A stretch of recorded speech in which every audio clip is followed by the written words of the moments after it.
7ஆம் வகுப்பு கணிதம் பருவம் 3 பாடம் 2 பயிற்சி 2.3ல் ஃபர்ஸ்ட் 5 கணக்கை நம்ம இந்த வீடியோவில் பார்க்க போகிறோம். முதல் கேள்வி என்ன அப்படின்னா, ஒரு புத்தக கடையில் உள்ள 70 பத்திரிகைகளில் 14 பத்திரிகைகள் நகைச்சுவை பத்திரிகைகள் எனில் நகைச்சுவை பத்திரிகைகளின் சதவீதம் காண்க. என்ன கேள்வியில் தந்திருக்காங்க அப்படின்னா, ஒரு புத்தக கடையில் மொத்தம் 70 பத்திரிகைகள் இருக்குது. அதில் 14 பத்திரிகைகள் நகைச்சுவை பத்திரிகைகளாம். இப்போ அந்த நகைச்சுவை பத்திரிகைகளோட சதவீதம் தான் என்ன அப்படின்னு கேட்டிருக்கிறாங்க. தீர்வு: புத்தக கடையில் உள்ள மொத்த பத்திரிகைகள் மொத்தம் எத்தனை அப்படின்னா 70. அவரின் நகைச்சுவை பத்திரிகைகள் எத்தனை? 14. இந்த நகைச்சுவை பத்திரிகைகளோட சதவீதம் தான் என்ன அப்படின்னு கேட்டிருக்கிறாங்க. நகைச்சுவை பத்திரிகைகளின் சதவீதம் இஸ் ஈக்குவல் டு நகைச்சுவை பத்திரிகைகள் டிவைடட் பை மொத்த பத்திரிகைகள் இன்று 100%. ஓகே, சதவீதம் கண்டுபிடிக்கணும்னா 100% என்ன பண்ணணும்? பெருக்கிக்கணும். நகைச்சுவை பத்திரிகைகள் மொத்தம் எத்தனைனா 14 பை மொத்த பத்திரிகைகள் எவ்வளவு? 70 இன்று 100%. இப்போ இதை அடி கொடுக்கலாமா? 7ஆம் வாய்ப்பாடுக்கு அடி கொடுத்தோன்னா 2 7 14. இதை 7ஆம் வாய்ப்பாடு எடுக்கணும். 7 70. மறுபடியும் இதை அடி கொடுத்தோன்னா 4 2 2 I 2 10. இனி இதை அடி கொடுக்கலாமா? 4 5 5 2 5 10 0. அப்போ 20%. Therefore நகைச்சுவை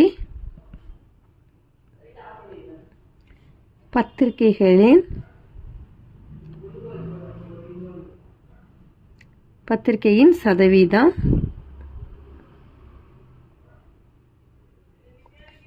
equal to 20%. ரெண்டாவது கணக்கு. ஓர் தண்ணீர் தொட்டியின் கொள்ளளவு 50 லிட்டர்கள் ஆகும்.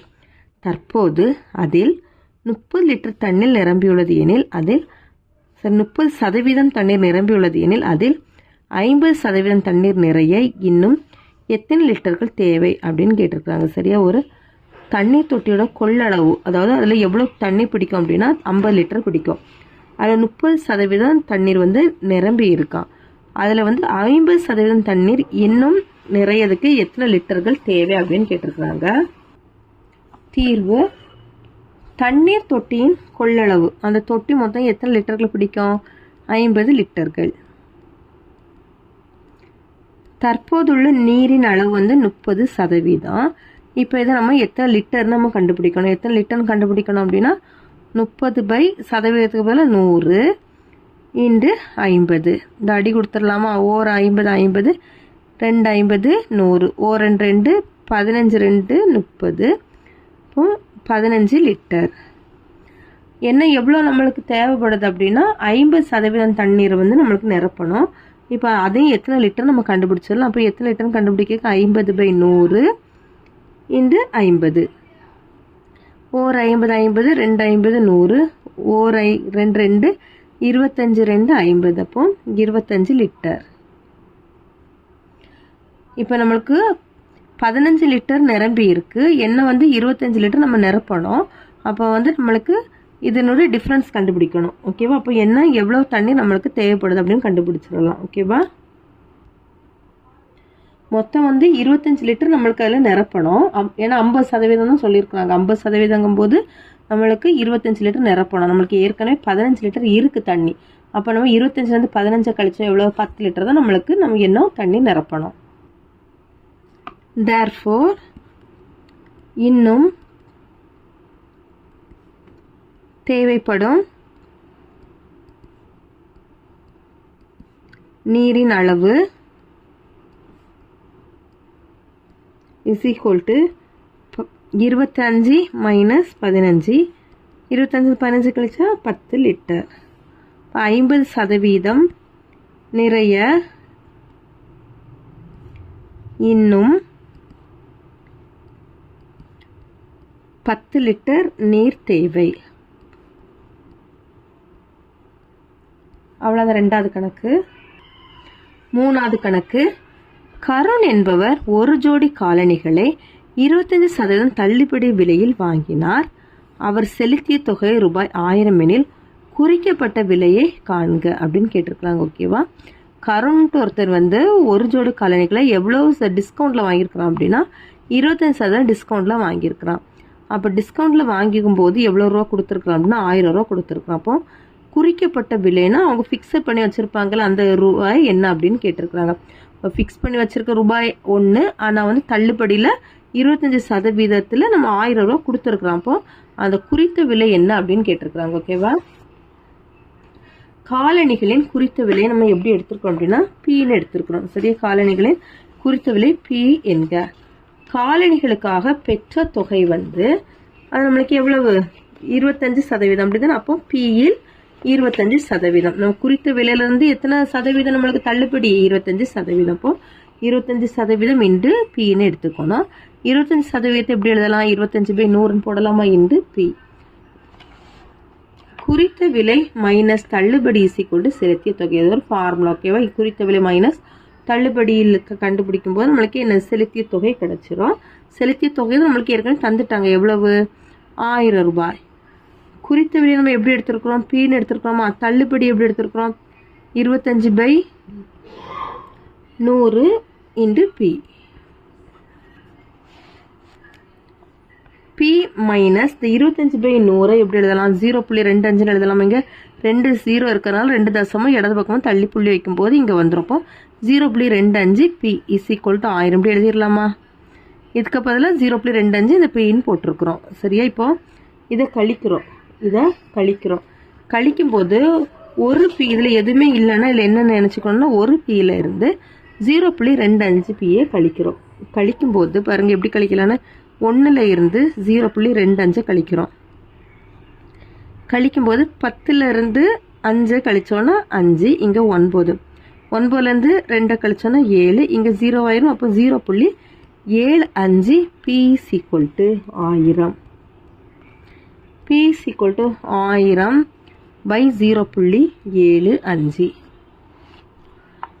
இப்போ இங்கே தசம எண் இருக்குது, இங்கே முழு எண் இருக்குது. அப்போ தசமத்தை நம்ம முழு எண்ணாட்டு மாற்றணும். அப்போ இதில் எத்தனை தசம் பெருக்குனா நம்மளுக்கு இது முழு எண்ணாக மாறிடும்னு பார்த்தா 2 தசமம் தான். அப்போ 100ஆல் பெருக்கிறோம்.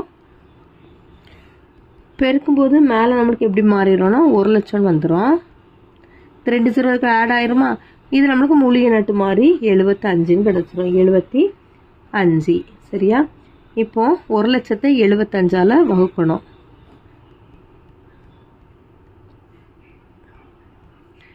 100 எடுத்துக்கோங்க. 75 75. இனி கழிக்கும்போது 25. அந்த 0வை கீழே இறக்கிக்கிறோம். 3 தடவை வருமா? 75 × 3 15 5 மீதி 1 21 22 225.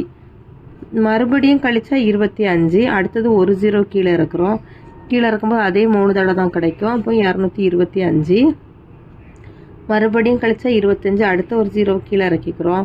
அதே போல் 3 முறை தான் வரும். 225 கழிச்சா 25. இனி வகுக்க முடியுமா? வகுக்க முடியாது. அப்போ புள்ளி வச்சு 0 போடுறோம். போட்டாலும் 3 முறை தான் வரும். 225. இந்த மாதிரி நம்மளுக்கு போயிட்டே இருக்கும். சரி? அப்போ 1333.3 நம்மளுக்கு கிடைக்குது. therefore காலணிகளின்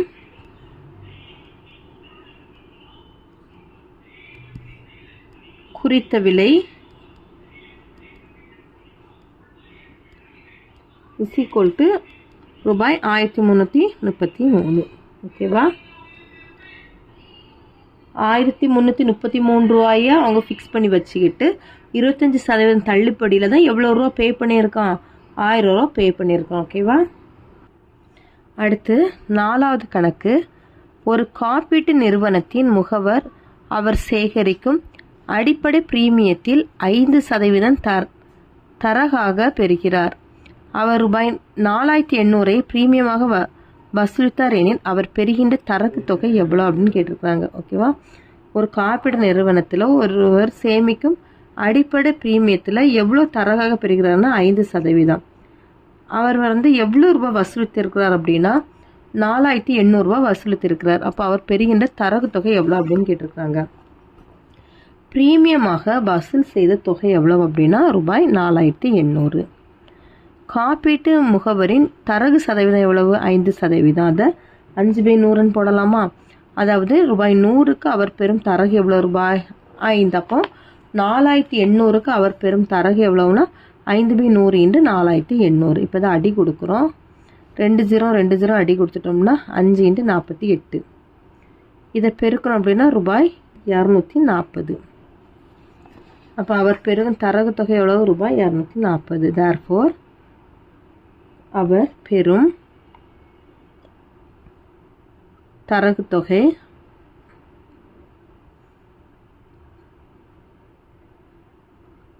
= ரூபாய் 240. 5வது கணக்கு.